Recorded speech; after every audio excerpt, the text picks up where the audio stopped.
Okay, if you travel away from Kidderminster on the 449 towards Worcester, you get through, well, you don't actually get through Ombersley anymore. You tend to fly over the top of it. They sort of put a bypass and it's sort of a bit elevated.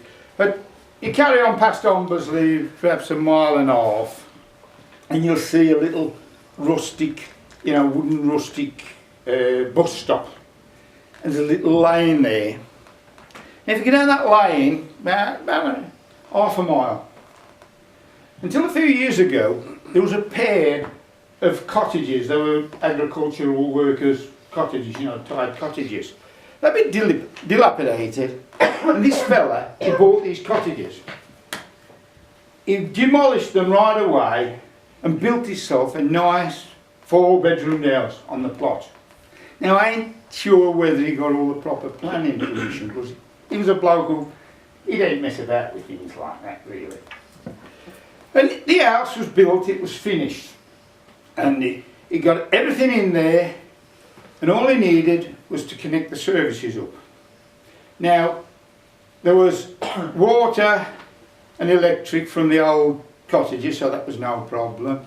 Drainage, mains drainage was there, so he connected up. But the cottages had never had gas in them. Now him being a townie, he just assumed there's going to be a gas supply out in the lane.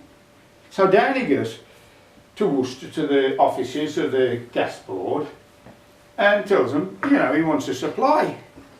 So they got it up on the computer, and I said, well, according to the computer, there ain't a gas supply down that way. But, we'll just check with the old plans, because sometimes they ain't on the computer. So they got the plans down and dusted them off. They checked it and they said, no, it looks like there's no gas supply down the lane. And, the nearest supply is up on the 449, about half a mile away. To fetch a supply down, you've got to pay for it. And that's going to be about £50,000 plus infrastructure charges and plus VAT. Well, it's just, just too much. And, he was really fed up because he got everything in. He got like a central heating boiler, gas-fired central heating boiler. He got a couple of log effect gas fires, one of them gas ranges, because he wanted everything to be authentic country-like, you know what I mean?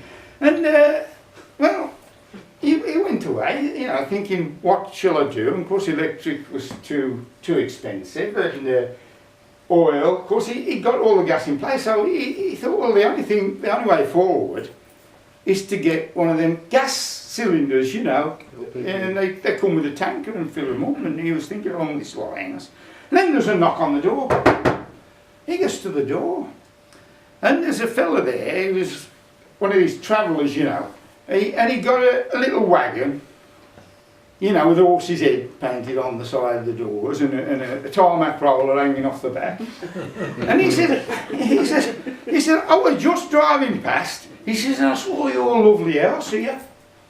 He says, what it needs is a nice tarmac drive. He said, now, me and my gang are doing the pub car park just down the road. And, at the end of the week, we're going to have half a load of stuff. And, we could really do this at the right price. And we'll smart it up and, all the work's guaranteed and stuff like that.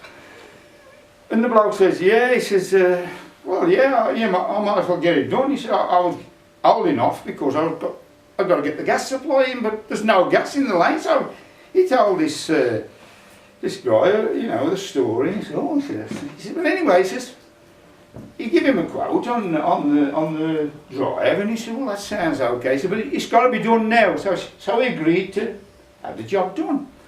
Well, the next day, when this fella comes back to his house, the traveller's there, and he's got a great big deep trench right across the front of the house. He says, what's all this about? He says, we've dug that out to concrete the curbs in.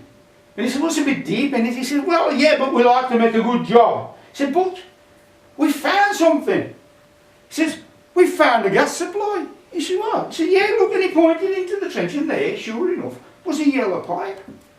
He said, oh, he says, you'll have to stop work, I'll get down to the gas board and get... He said, no, he says, you don't want to do that. He said, because for 1,500 quid, I can connect you onto that gas pipe. He said, what? He said, oh, he says, I'm qualified and everything, and he pointed to the gas safe badge on the side of his truck, which the fella hadn't noticed before. He said, oh, I said, yeah, he says, and the beauty of it is, you'll never have any gas bills. I said, yeah, he says, oh, you're free gas. He said, great. He says, oh, all right then. So he agreed to have this done.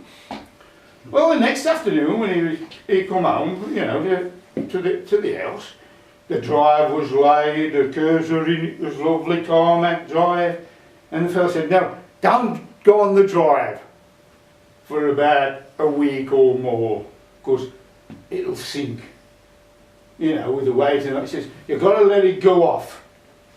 And he said, oh, all right. He said, well, what about the gas? Took him in. You know, the heating, the fires, everything was great. And so he moved in, and it was great. But he'd been there about a week, and all of a sudden, it stopped working. But he thought, well, this fella said all the work was guaranteed. He'd give him a business card, you know. So he dialed the number on the card, and well, there must have been some mistake because it was the local dog zone. And then, you know, he realised, you know, he got a problem. So he thought, well, the only thing I can do is go to the gas board. So he goes down to see the gas board, and you know, he tells them, he owns up to what he's done, and they say, well, you know, you've been a naughty lad, and you're in trouble for this, you'll end up in court for this. But we've got to solve the problem here and now. So straight away, you've got to pay 2,000 quid up front, and we'll be down there tomorrow to sort it all out. Well, he got no option but to pay the money.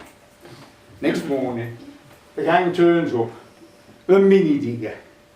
And I don't even notice these mini diggers, they're like tiny little machines, but the drivers are always huge, aren't they? They're massive, and they always look like they're playing with Tonka toys, they're big. But anyway, they started digging just behind the curb and fetching the new tarmac up.